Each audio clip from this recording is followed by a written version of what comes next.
the hardest part about being a couple in America is that at work, at church, at school, I'm expected to be married to a guy. And, I wear my rings and someone will say, "Oh, you're married." Yes. What's your husband like? So now I have to dance through the pronouns or simply, break their face and come out and say, well, she is a clinical psychologist. She's a warm, wonderful person. And you really should meet her. You'd like her. She's got a sweet spirit. Every time I look at these trees up here, it makes me think about you coming out here and you just volunteering to garden around the Well, home. yes, I had to beautify the house. It wasn't that bad. It was just a bachelor's place. Well, it needed a few plants. It needed my touch. Yeah. But I remember that moment where we started flirting in front of the tree. Right in front of that tree. Yeah. We met in church. And she doesn't remember it. I do remember that. I was in the choir. I remember that. I do, indeed. Honestly, the day that I saw her in church that first time, I thought, she should be with me. She makes me feel important.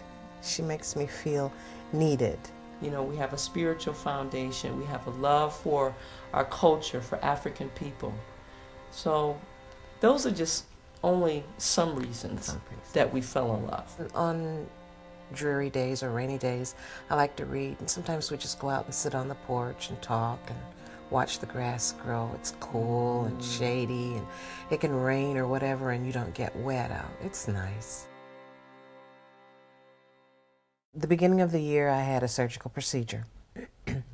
And when I went in, Amorie went with me. She was by my side when I went into the surgical suite when they were preparing me for the procedure. I told the nurse, the physician's assistant, and the surgeon that I wanted her to be told when the procedure was over and whether I was all right, what went on. So I went into surgery and they escorted her to the waiting room where the other family's members are. And when I came out of recovery, they told me to get dressed, and they said, "Do you have anyone with you?"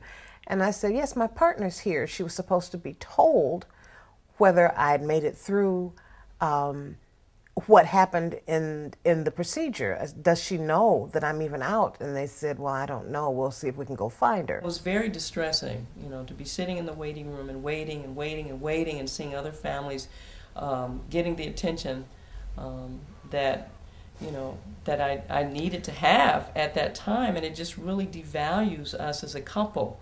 As a married couple, a husband and wife, the husband or wife would always be told by the physician, so-and-so came out okay, and this is what we found.